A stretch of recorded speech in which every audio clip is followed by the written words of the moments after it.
So we're on chapter 12, section 3, and we're going to talk about the pre-Reformation. What is the Reformation? Basically, the Reformation of the Romanistic church. You know, how the popes were controlling everything, and now we'll go for a time of reforming that, and we'll talk about that later. But the pre-Reformation period of time was between 1100 and 1500 AD. So we have here basically they're talking about the Bible, and the Bible has a lot to do with the Reformation. We'll find that out a little later. So pre-Reformation, we had the growth of towns and commerce. Well, how did these towns grow? Well, under the feudal system, it was pretty stagnant to doing trading and for the merchants coming in, because basically we had peasants and we'd have the landowners, right? So this stagnation actually caused the towns, you know, these 5 towns to start dwindling at this time, and the trade was limited by constant violence happening all the time. So the towns wouldn't grow; they'd be very small, and you'd have these smaller fiefs and the castles and impoverished conditions of the serfs. But in the year 1000, we would have a rise of the middle class. So how did this happen? The rise of the middle class in the year 1000. So we had a new profession coming to be, and these were these traveling merchants. And they would come and they'd go from manor to manor selling like luxuries from the Orient, luxuries from the Mid-East that came from the Crusades. And they would develop these rudimentary trading communities in the towns. So they would camp outside of the town so they can come into the town so they could sell the townspeople these items that they had brought, or these items that they had made. Some of these were artisans with artwork and such, and some were craftsmen. But the middle class was basically given a new name. This new name was called the burghers, or the burgesses, or the bourgeois. You know, these were called basically the middle class. These burghers.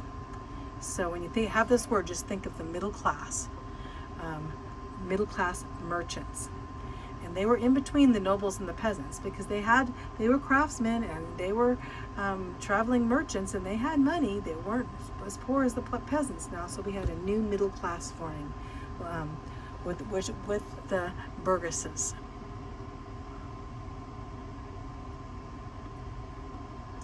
The expansion of trade. So they had now international trade in between, not just in between these castles, but they had even gone all the way to the Middle East. You know, so they'd bring in things from different nations or different cultures.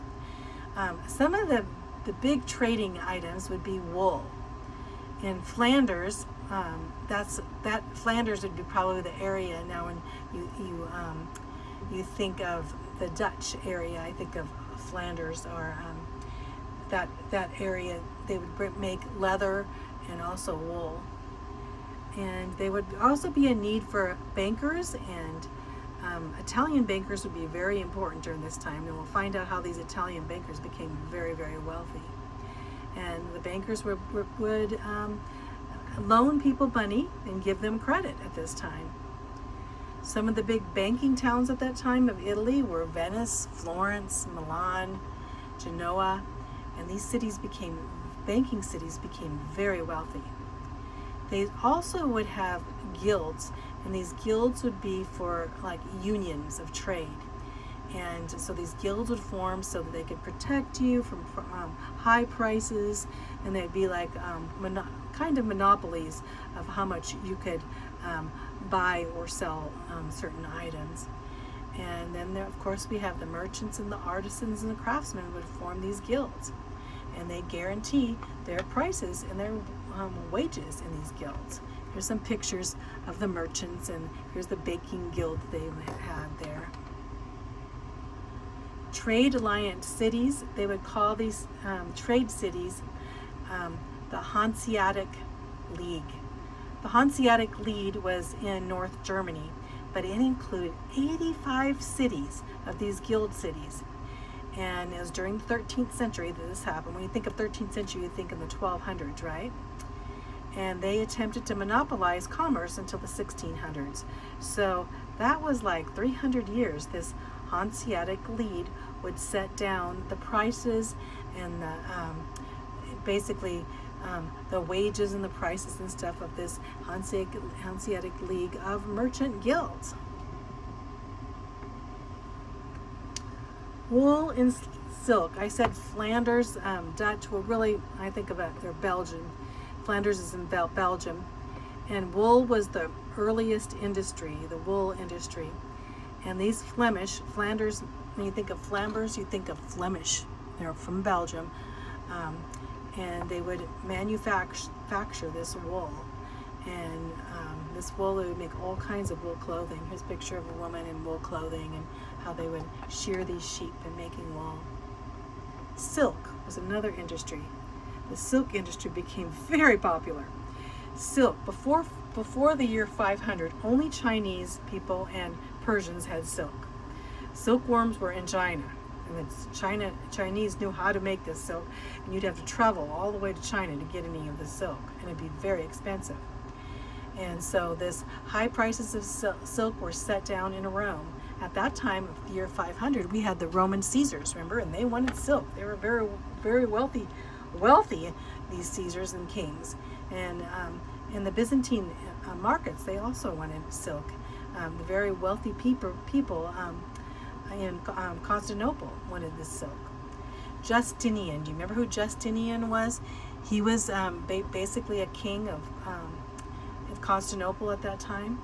Well, he sent 2 monks on a secret mission to bring back silkworms. This mission was very dangerous because they had to basically take this Silk Road all the way into China, and then they had to steal some eggs of these silkworms. And so they did. They came in, they smuggled these silkworm eggs out, and they started a silk industry in Constantinople. And this silk industry spread to Spain. More Spain means when Muslims controlled Spain.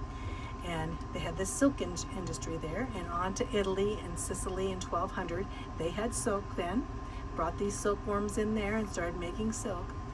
And then in the year 1400, it even spread to France, and in 1500 on to England. So now everyone was making silk in the year 1500 because of basically stealing these silkworms and bringing them back to Europe. And Flanders became an expert on silk weaving as well as producing wool. Money and banking.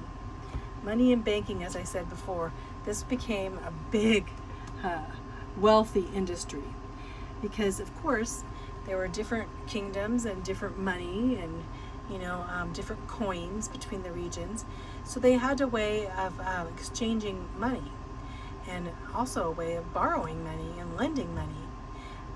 So the bankers became really good at this.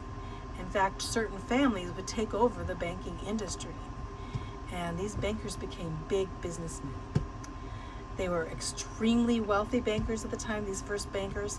In fact, one of the family, the Medici family of Florence, Italy, they took over all of the famous artwork and very extremely wealthy areas of Italy, and became very known in politics and everything else. The Medici family, they influenced politics, they influenced economics, clear from the year 1300 to 1700. So that's like 500 years of a banking family influencing the Italian culture. Growing freedom. Well, because of the medieval travel going on and going by road in the towns, there was a revival of the towns, and the And religious liberty, freedoms too, came during this time as people mixed in their cultures. It also increased their standards of living with the merchants. And they began a free market system, more like capitalism than anything else at this time, that they could trade now. There was opportunities for commerce and trade. The serfs, all those serfs, the poor serfs, that once you're a serf, you're always a serf, well, now they were moving to the towns to become merchants and improve their living conditions.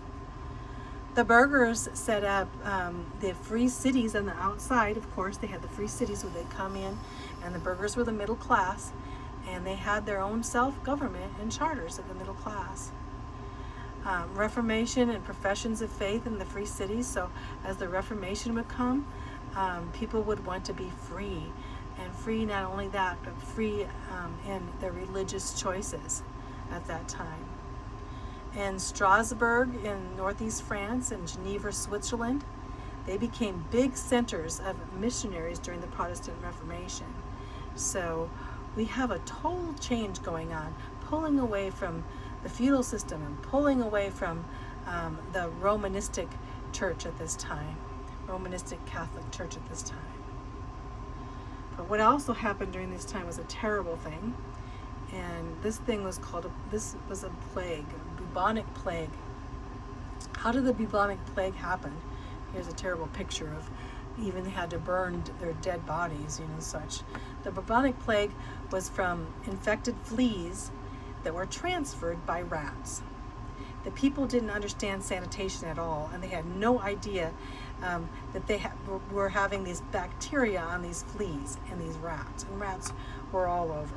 In fact, even back then, especially in England and London, that they would actually they didn't like the cats, so they thought that cats were evil, and so they would kill the cats. Well, the cats were killing the rats, and so then they have like tons of mice and rats. So these mice and rats would come in, and London got hit one of the greatest bubonic plagues. So the bubonic plague, Black Death, was called, and it happened between the years 1334 to 1351. 1/3 to 1/2 of the population perished. That's over 25 million people perished of the bubonic plague, the Black Death. But there was one group that was not affected at all. Who was this group? The Jews. Why? Because their sanitation policies from the Old Testament, they would wash their hands, and they wouldn't be around dead people, and they'd get rid of the rats, and so they weren't affected. And so they were persecuted, thinking, why weren't the Jews affected? And later on, a lot of the Jews were put to death because they thought they had special powers or such, that they didn't die of this Black Death. So what did the Black Death kind of prepare us for? Well, of course, when you go through bad times, it affects your look on eternity, right? People like, we could die tomorrow. So people were looking for some hope. And of course, when the gospel came, it would give people a great hope during the Reformation, when they would hear the gospel of the Lord Jesus Christ. The last thing we'll talk about is the great cathedrals. And of course, the Romanesque type of building was like a castle. And it'd be like these big buildings that had thick, massive walls and small windows with these round arches.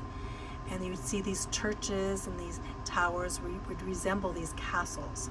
So that was kind of the type of architecture then of the Romanesque time. And you'll see, they basically looked like castles, didn't they?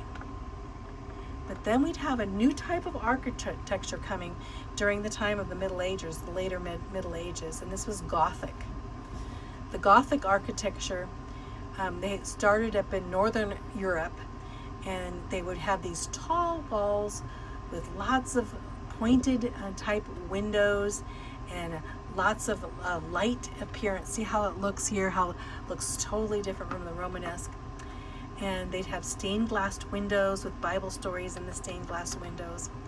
This Gothic architecture happened in the 13 to 1400s. See these. And some of the big Gothic churches, one was Notre Dame in Paris, or France. Notre Dame means Our Lady, or some people would say Notre Dame, but it's Notre Dame. And then in Cologne, Germany, there would be a lot of Gothic architecture, and also in Canterbury, England, with the Gothic architecture. So we have something coming. We're pre-Reformation now. We're going to be getting into the Reformation in a little bit, huh? So we'll be going on to the next part of our chapter.